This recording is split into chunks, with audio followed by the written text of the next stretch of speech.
Hello everyone. So now we'll talk about Anglo-Saxon literature in detail.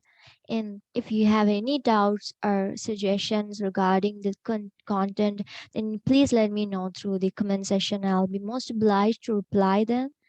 And thank you again for watching the video. So we'll begin.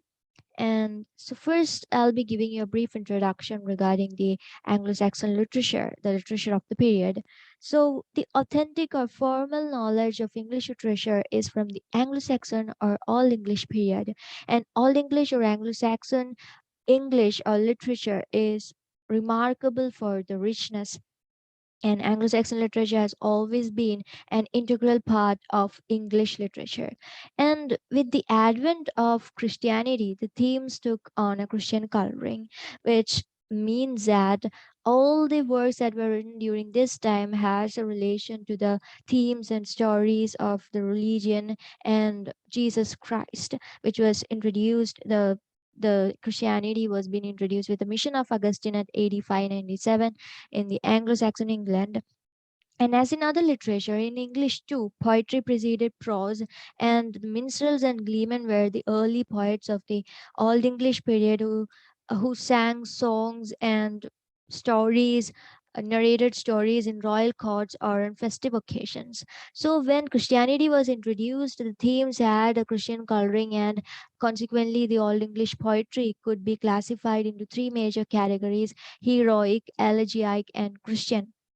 And four manuscripts are preserved, the entire non poetry of the Anglo Saxons. And they include the manuscripts collected by Sir Robert Cotton at the British Museum, and it included the Beowulf and the Judith.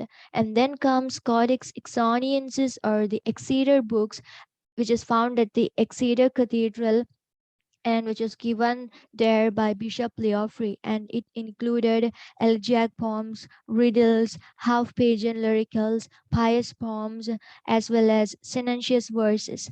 And then comes Virchely book, which is found at the Virchely Library at Italy, and it comprised of religious poems.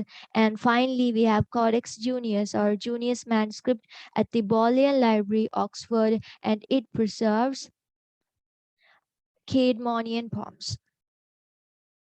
And then we have Anglo-Saxon poetry.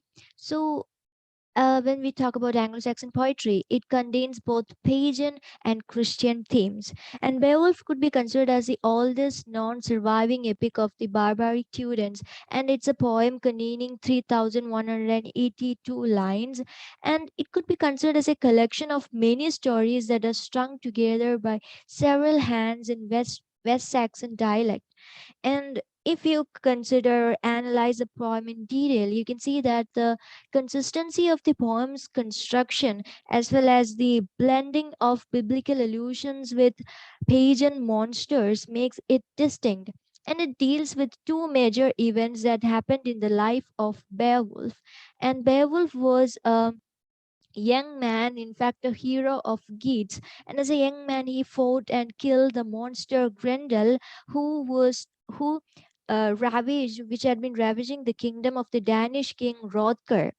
And Beowulf again was crowned as a king of Geats after the death of the king Hygelac of the Geats. And then again, after 50 years, he fought a dragon who attacked his people. But unfortunately, in that combat, both Beowulf and the dragon was mortally wounded, and the poem concludes with the cremation of Beowulf. And he even fought and killed Grendel's mother, who came to avenge her son's death.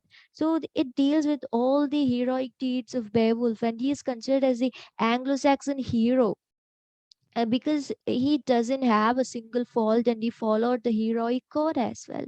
And the poem is considered as a symbol of Anglo-Saxon, what to say, the symbolisms of the period, like the nobility and the courage. And Compton Rickett has rightly remarked what Achilles is to the Greek, Romulus to the Roman, Charlemagne to the French, Beowulf is to the Englishman. Beside him, King Arthur is but a shadowy figure. And as per the modern translation of Beowulf, the opening lines of it goes like this: Listen, we of the Spear Danes in the days of yore, of those clan kings, heard of their glory, how those nobles performed courageous deeds. So this is actually the modern translation. If you look into the Old English, it's quite complex to comprehend. And if we look at other poems like the Widsith and Dior's Lament, they are poems that was considered to be recorded during the pre-Christian era, and poems like elegiac and lyricals like Lover's Message, Maiden's Complaint, Seafarer, and The Wanderer, they deviated from the pagan tradition, but we cannot exactly say that they are distinctively Christian. They were also poems or songs about war that celebrated war, like the Battle of Maldon. And it's about the war or the Viking invasion, the constant struggles of the Anglo Saxons and how they won the Vikings, the seafaring Scandinavians with the able leadership of King Alfred and his grandfather King Egbert, the first king of Wessex. And then, if we consider the poets, Caedmon and Sinwolf are considered to be the poets of the Christian themes. And Caedmon is said to be divinely inspired. And the poems of like the Genesis, the Exodus, and the part of Daniel is attributed to Caedmon. And Sinwolf is considered as the greatest Anglo Saxon poet, apart from the anonymous author of Beowulf. And the poems like Christ, Juliana, and The Dream of the Rood are some of his well known or significant poems. And now let's come into the details or the features of Anglo-Saxon poetry. So Anglo-Saxon poetry is not, the poems are not accentual. The lines are not stanzaic, but the lines are running consecutively, and every line is divided into two parts. Every line is divided into two parts, and they are called hemistichs, and they are joined together by alliteration.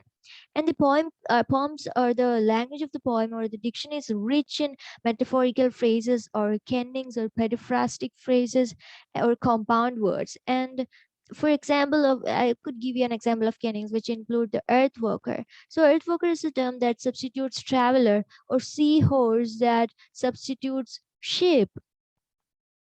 Yes, so that's all about the features of Anglo-Saxon poetry.